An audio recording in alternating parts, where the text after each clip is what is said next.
Julien. Merci Julien. Voilà. Bonjour. Bonjour Paul, ça va Vous bien? m'entendez bien? Vous voyez mes slides, c'est bon? Franchement, Ouais. tout a l'air nickel. Je crois qu'on peut même te passer la main. Nicolas, t'en penses quoi? On fait ça ou? Ouais, bon, on revient dans 20 minutes. Allez. Allez, salut. Café? Pause. Allez. Café. Bonne fête. Alors, bonjour à tous. Donc, je m'appelle Paul Blotière et aujourd'hui, donc, on va discuter de QGIS Server et en particulier le sujet, c'est QGIS Server, le choix de la simplicité. Alors, vous voyez, j'ai quand même rajouté un point d'interrogation à la fin du titre parce que finalement, parler d'un serveur de cartographie, c'est jamais une chose simple pour les néophytes, car il y a il y a toute une terminologie qui est associée au serveur de carto. En plus, un serveur de cartes ne vient généralement jamais seul, mais toujours déployé avec des composants tierces, notamment pour des questions de performance, mais ça on verra tout à l'heure. Mais donc ça implique qu'au-delà du serveur de carto, on entend généralement des gros mots comme load balancing, scaling, du cache, etc. Donc l'objectif de cette présentation, c'est de mettre un peu à plat ces concepts de manière extrêmement simplifiée pour pouvoir éclaircir au mieux les idées. Donc en particulier, on va aborder trois thèmes. Tout d'abord, le serveur de cartographie au sens large. À quoi ça sert? Qu'est-ce que ça fait? De manière extrêmement simple. Ensuite, on va parler plus spécifiquement de QGIS Server. Quels sont ses atouts, notamment sur la simplicité de configuration. Et finalement, on va parler un petit peu de déploiement, la terminologie, et on va montrer un petit exemple d'une stack complète qui va d'un client web jusqu'au serveur de cartes, avec ses composants un peu tierces qu'on peut retrouver au moment du déploiement, mais avec l'objectif que tout ça soit extrêmement simple pour le besoin de la discussion. Alors déjà, rapidement, qui suis-je? Donc je l'ai dit, je m'appelle Paul Blotière, je suis lead dev à Hightech Imaging, je suis aussi développeur QGIS Core et serveur depuis plusieurs années et membre de la Q Coopérative. Donc la Q Coopérative, c'est une coopérative internationale de membres très actifs de la communauté QGIS, et on offre donc tout un large panel de services SIG. Et Hightech Imaging, en revanche, est une petite structure privée bretonne à l'ouest de Brest, où là, nos objectifs sont de développer les usages de l'imagerie spectrale. Donc, on a des services d'acquisition, aéroportés, drones, on développe nos propres algos pour pouvoir extraire de l'information, et on déploie aussi donc, des infras de traitement opérationnel. Maintenant que ceci est dit, donc, je vous propose de discuter un peu du principe de serveur de cartographie, donc vraiment les bases. Donc, on va dire qu'il y a trois briques principales, trois éléments. On va avoir sur la gauche de la donnée, au centre, on va avoir notre serveur de cartographie, et sur la droite, toute la partie client, que ce soit client web ou client desktop. L'objectif principal du serveur de cartographie, c'est de distribuer de la donnée à nos clients. Cette donnée peut être ça peut être de la donnée basée fichier, de la base de données, peu importe. L'objectif du serveur de carto, c'est de distribuer. Un autre objectif, une fonctionnalité du serveur de carto, donc là on verra que c'est beaucoup plus spécifique en fonction du protocole, mais un serveur de carto peut aussi fournir des fonctionnalités de mise à jour de cette donnée au client. Donc, tout ça, comment est-ce que c'est possible? Puisque là, on a un serveur de carto qui est capable de discuter avec un client web, des clients desktop à travers le réseau. Mais en fait, on a besoin d'avoir une couche d'interopérabilité donc entre le serveur de carto, qui est un concept standard, et des clients, pour un langage commun entre un serveur de carto et ses clients. Ce langage commun, il est en partie, il est développé par l'OGC, car l'OGC, donc c'est l'Open Geospatial Consortium, développe des standards OGC qui sont basés sur des spécifications.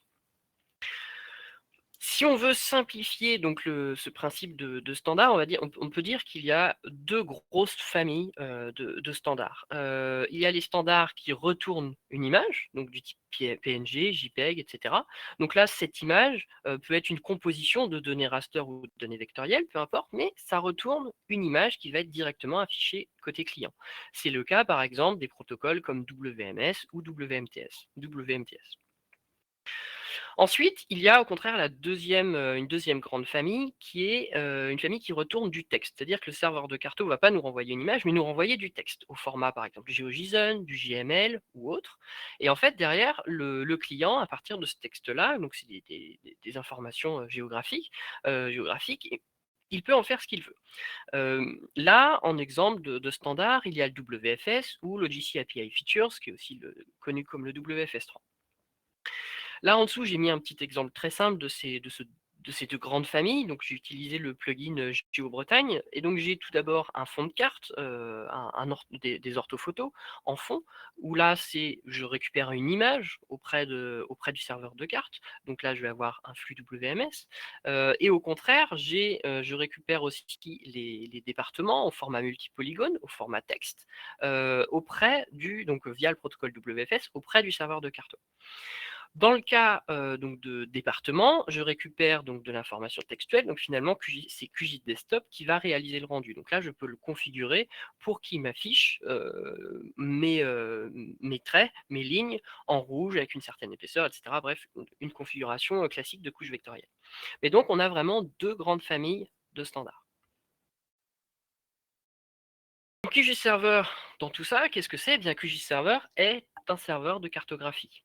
Il respecte les standards OGC, il est d'ailleurs certifié WMS 1.3.0 depuis QGIS 3, et il est basé sur le moteur de rendu de QGIS Desktop. Donc QGIS Server implémente ces standards OGC, ces protocoles. Dans l'écosystème open source, des serveurs de cartographie, évidemment, il y en a d'autres. On peut mentionner deux camarades principaux, qui sont MapServer et GeoServer. Est-ce que QGIS Server on peut dire que QGIS Server est mieux? Non, QGIS Server n'est pas mieux, il est différent.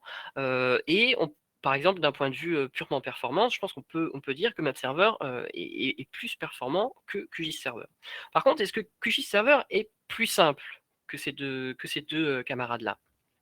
Sur certains aspects, on peut clairement dire que oui, QGIS Server est plus simple. Maintenant, on va voir pourquoi. Donc déjà, le premier élément qui fait que QGIS Server est simple à configurer, c'est l'utilisation de QGIS Desktop en ce qu'on appelle en WYSIWYG. What you see is what you get. C'est-à-dire que dans QGIS Desktop, on va utiliser cet outil pour configurer notre projet. Et ce qu'on voit dans notre Canvas, donc toutes nos couches vectorielles, raster, etc., tout notre projet qu'on configure et ce qu'on observe dans le Canvas, et en fait, c'est ce que QGIS Server va être capable de nous renvoyer, au client. Donc ça, c'est le gros point fort de QGIS Server, c'est la simplicité de configuration. Parce qu'au final, le seul fichier de configuration pour QGIS Server, c'est le projet QGIS, QGS ou QGZ, dont on a besoin. C'est le seul fichier de configuration dont on a besoin. Donc, au-delà de la configuration du Canvas, on a aussi, donc, dans les fenêtres de propriété du projet, on a un petit onglet QGIS Server ici, où on peut configurer un peu mieux chaque protocole. Donc, on a évoqué les protocoles rapidement, les deux grandes familles.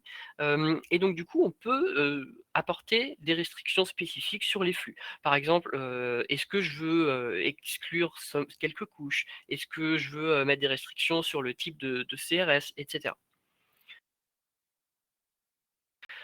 Un deuxième point concernant la simplicité de configuration de QGIS, c'est aussi le côté personnalisation, customisation de QGIS Server. En fait, donc sous QGIS Desktop, on est effectivement, tout le monde le sait, en capacité d'écrire des plugins Python grâce à l'API QGIS.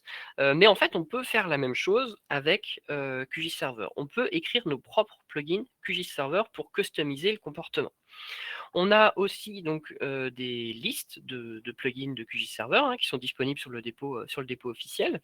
Et dans le cookbook, on a une entrée spécifique sur le serveur qui indique comment écrire des plugins QGIS Server.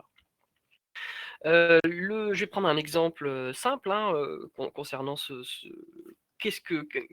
à quoi pourrait nous servir un plugin QGIS Server? Eh bien, par exemple, QGIS Server n'est actuellement pas en capacité d'interpréter le paramètre time sur du flux WMS pour les push raster. Eh bien, on peut très bien écrire un petit plugin QGIS Server qui récupère ce paramètre time qui arrive du client et finalement renvoyer à QGIS Server pointer vers la bonne couche qui correspond à la couche à la date qui convient en fonction de la demande du client. Donc on peut vraiment configurer, customiser le comportement de QGIS Server et lui ajouter des fonctionnalités. Ensuite, il y a aussi les extensions. Donc QGIS Server vient avec de nombreuses extensions aux services et aux paramètres standards développés par l'OGC. Et la plus connue est la fonction getPrint, donc la requête getPrint du service WMS. Cette requête-là nous permet donc de générer des rapports au format PDF ou au format JPEG, etc. Et tout ça, c'est basé sur le Layout Manager de QGIS Desktop. Donc finalement, c'est encore du WYSIWYG. On se sert encore de QGIS Desktop pour pouvoir configurer le rendu de ces rapports. Donc au-delà du fait que c'est simple d'utiliser QGIS Desktop pour faire ça, pour la configuration, il faut aussi dire qu'au moment du déploiement, ça évite de devoir déployer des composants finalement supplémentaires qui pourraient nous permettre de gérer cette notion de rapport. QGIS Server permet déjà cette fonctionnalité. Donc ces extensions permettent de faciliter les choses aussi et de réduire le nombre de composants global. Côté simplicité aussi, donc il y a un certain nombre de solutions clientes qui sont déjà sur étagère et qui sont déjà dédiées pour QGIS Server. Donc là, j'en ai mentionné seulement 3, donc les principales. Donc on a LISMAP, QWC2 et G3W Suite, avec un petit screenshot de LISMAP en bas. En fait, ce sont vraiment des solutions clientes qui sont développées au-dessus de QGIS Server et qui donc tirent parti de l'ensemble des fonctionnalités supplémentaires ajoutées par les extensions au protocole standard OGC. Donc maintenant qu'on a vu la notion de base d'un serveur de carto, qu'on a vu que QGIS Server est un serveur de cartographie et en quoi et qu'on a étudié ses atouts liés à la simplicité de configuration, on peut discuter un peu de déploiement. Puisque comme je l'ai dit, un serveur de carte ne vient jamais seul. QGIS Server est un process FCGI, et c'est pas forcément, et pour des néophytes, c'est pas nécessairement le plus simple à administrer, à déployer, etc. Donc finalement, si on veut partir sur une solution extrêmement simple pour jouer avec QGIS Server, on peut simplement utiliser des images Docker. Donc d'un point de vue déploiement, c'est vraiment une solution extrêmement simple, et finalement, en une ligne de commande, on peut déployer un QGIS Server.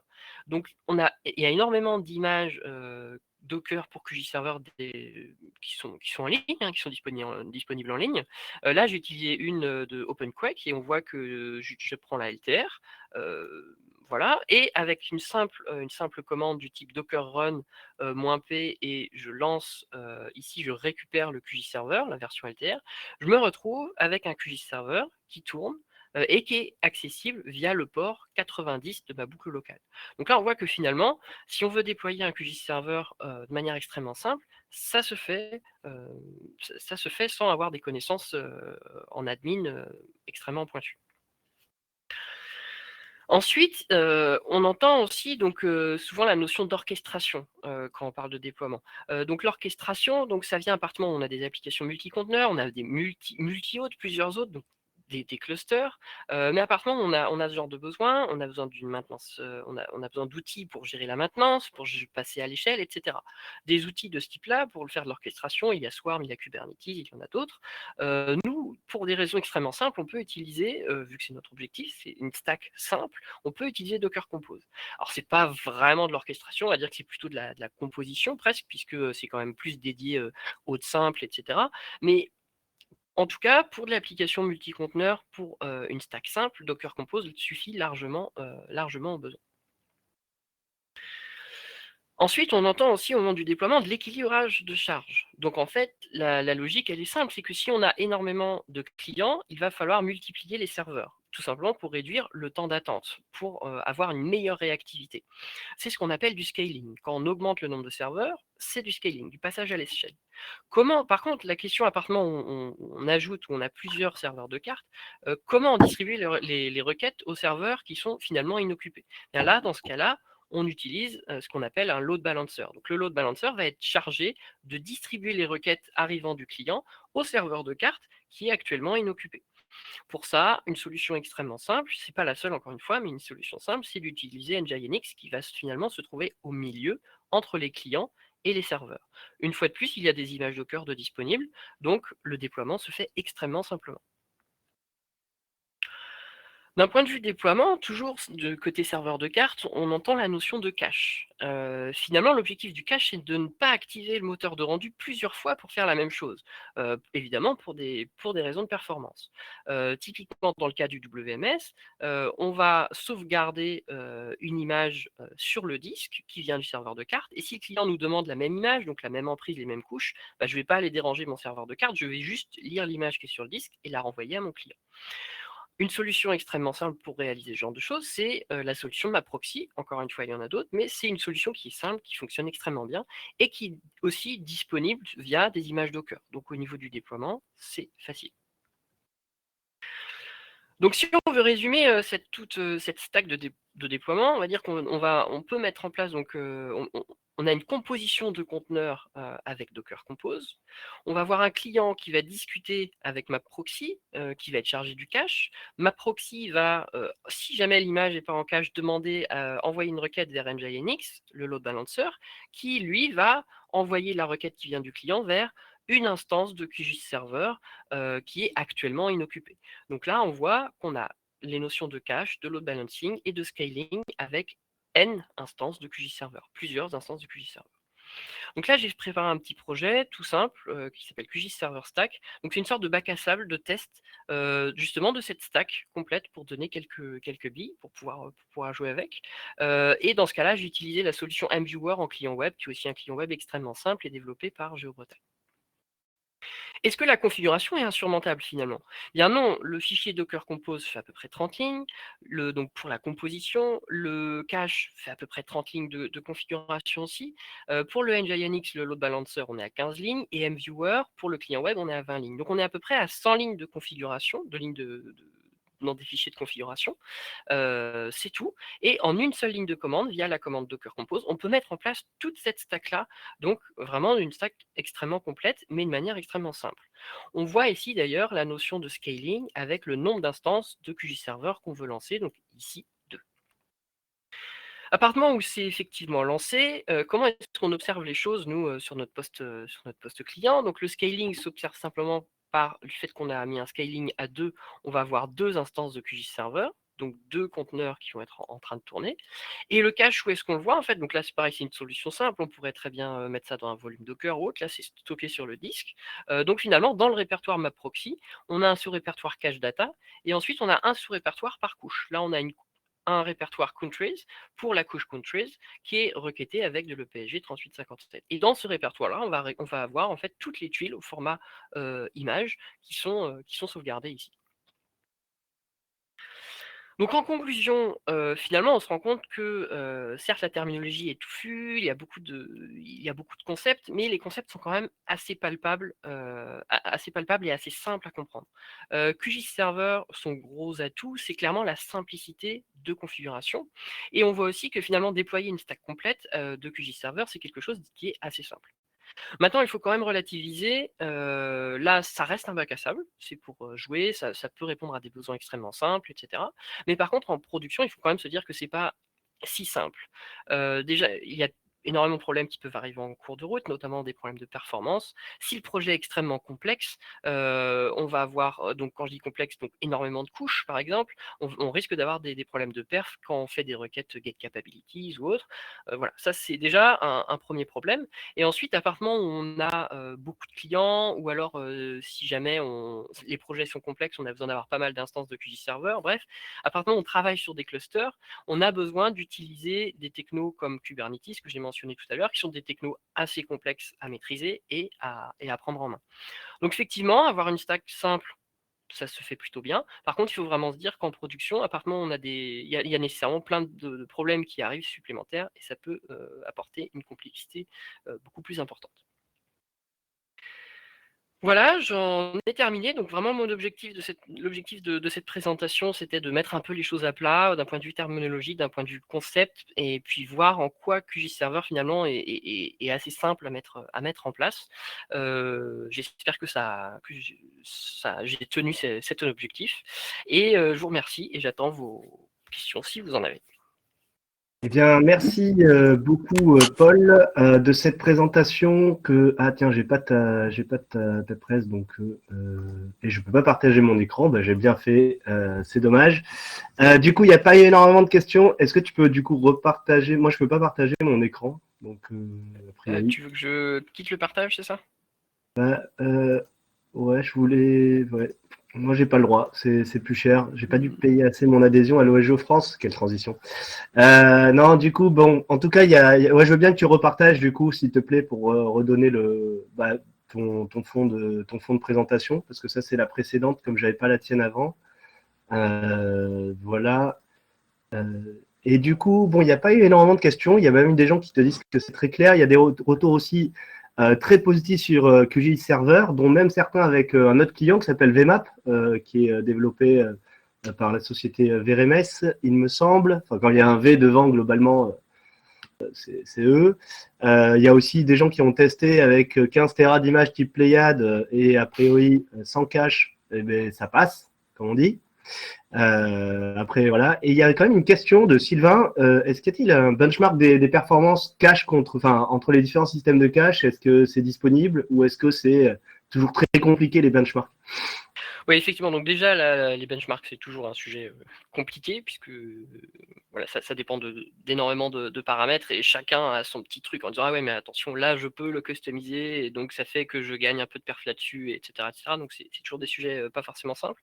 Par contre, avoir des benchmarks, donc typiquement MapProxy versus d'autres solutions, j'en connais pas à ma connaissance. D'accord. Ensuite, il y a une question très technique. Alors, bon, c'est pas grave, on va quand même la poser. Du coup, comment fonctionne ton micro puisqu'il est placé au niveau de ton œil gauche? Oui, donc en fait, le micro est assez sensible, donc je le remonte un petit peu pour éviter que ça sature, par exemple. Je sais que quelqu'un tout à l'heure saturait quand il Ouais, parlait. c'est bien de donner des conseils aux gens qui saturent les micros. Je te remercie, Paul. Plus sérieusement, y a-t-il, quand on n'est pas utilisateur de QGIS, côté desktop, je pense que c'est ça la question, est-ce que choisir QGIS Server, ça a un intérêt par rapport, par exemple, à Map Server ou QGIS Server ou Digri C'est une bonne question. En fait, tout dépend, je pense, aussi de la volonté de la personne à sa capacité et son envie, oui, à mettre les mains dans des outils dans des moyens de configuration qui sont pas toujours extrêmement simples, quoi. Configurer Map Server, c'est pas le truc le plus simple du monde. De mon point de vue, c'est plus simple de passer par QGIS Desktop. Maintenant, est-ce qu'il y a si jamais donc je vais prendre l'autre position, si jamais la personne a un background technique suffisant pour pouvoir écrire des fichiers de config, etc., et qui n'est pas utilisateur de QGIS Desktop, effectivement, la solution QGIS Server n'est pas nécessairement la plus adaptée, quoi. Ça, c'est tout à fait vrai, quoi. Oui, c'est vrai Ça reste. qu'écrire des map files pour Map Server, il y en a qui ont essayé. Bon, ils ont eu des problèmes quand même. Et est-ce que du coup, il y a toujours des développements en cours en fait pour améliorer les perfs de QGIS Server ou c'est des choses qui sont plutôt ponctuelles? C'est généralement plutôt ponctuel quand on a des besoins. Donc là, clairement, il y a toujours une grosse question hein, qui reste sur les perfs. C'est c'est la capacité à être capable de partager des informations entre des instances de QGIS Server, quoi. Voilà, ça c'est un sujet qui est intéressant, qui est vraiment pas évident techniquement, parce qu'il faut, voilà, il faut creuser. Mais par contre, ça, c'est vraiment un sujet actuel. Je vais prendre un exemple concret, hein, c'est qu'en fait, lire, donc je l'ai mentionné tout à l'heure, à partir du moment où on a des gros projets avec plein de couches, typiquement la requête get capabilities, ou même la première requête get map, peu importe. Mais disons qu'il y a toujours une étape de lire le projet QGIS. Cette étape de lire le projet QGIS, on le fait certes qu'une fois, mais déjà ça peut être long puisqu'on peut avoir besoin d'aller pour chaque couche interroger une base Postgre pour récupérer des métadatas, etc. Donc si on a beaucoup de couches, ça peut être vraiment long, c'est-à-dire que la première requête qu'on envoie au serveur de cartes liée à ce projet-là, ça peut être long. Et finalement, si on a plusieurs instances, plein d'instances de QGIS Server, eh bien chaque QGIS Server va devoir lire ce projet, quoi. Ah oui, d'accord. Donc Voilà, en fait, voilà, ce qui est dommage parce que finalement, ils font tous la même chose, quoi. Donc voilà, c'est le genre de sujet dont on discute, hein, c'est voilà, comment est-ce qu'on pourrait faire pour partager ces informations-là, typiquement. Et ce qui gagnerait énormément de temps au moment de la remontée d'une stack complète avec plein de serveurs. Bah, finalement, il y en aurait un qui serait chargé de lire le projet et il partagerait l'ensemble des informations avec ses autres instances, quoi. Voilà, d'accord. maintenant, je dirais que c'est un peu comme ce qu'a mentionné tout à l'heure Julien dans la précédente présentation, c'est que tout ça, ça dépend des financements qui arrivent tout simplement. D'accord, très bien. Alors comme la conf ne serait pas une vraie conf si on faisait pas un peu de retard, donc je continue parce que finalement il y a plein de questions. Est-ce que en termes de conformité, tu as parlé principalement du WMS en termes de conformité OGC. Qu'en est-il du WFS, notamment et l'OGC API Features ou WFS 3 parce que pour des normes européennes qui obsèdent tout le monde, c'est quand même des prérequis. Qu'en est-il? Alors, donc sur le WMS 1.3, donc on est certifié. Cool. Donc Ouais. on a le tampon officiel, hein, ça vous pouvez le trouver en ligne. Sur la partie OGC API Features, donc sur cette partie-là, on n'a pas la certification, le tampon officiel, mais finalement c'est un peu plus des problèmes politiques entre guillemets parce qu'il faut payer, enfin voilà, et par rapport à un projet comme QGIS, on n'a pas encore déclenché cette étape-là pour l'OGC API Features, mais par contre le fait est que vous pouvez regarder d'ailleurs hein, tous les tests, je dirais qu'il manque le tampon, mais QGIS Server passe tous les tests, quoi. Tous les tests de l'OGC pour Logici API Features sont au vert, et je dirais même, et d'ailleurs j'ai ajouté ça au mois de novembre l'année dernière, ces tests OGC sont finalement vérifiés dans l'intégration continue de QGIS. Ouais. C'est-à-dire qu'à partir du moment où on fait des modifications sur le code de QGIS ou de QGIS Server, les tests OGC pour le WMS et pour le WFS3, Logic API Features, sont réalisés systématiquement en intégration continue. Et évidemment, on ne peut merger que si tout est vert, quoi. Donc, on n'a pas le tampon encore pour l'instant officiel, mais le fait est qu'on est d'équerre par rapport au standard. D'accord. Eh bien, merci pour toutes ces réponses. Il y a encore des questions. Je te prie de faire un petit tour par le pad partagé, peut-être pour mettre quelques éléments si tu as le temps. Et l'envie, notamment il y a des trucs par rapport au COG, au load balancing avec du Swarm ou du Cube. Voilà, des questions comme ça. Il n'y avait pas de blague dans ma dernière phrase, mais je comprends, je comprends que tous ces mots-là fassent rigoler. Donc, merci beaucoup, Paul. Et puis, c'est l'occasion d'enchaîner sur Mickaël. Bonjour, Mickaël.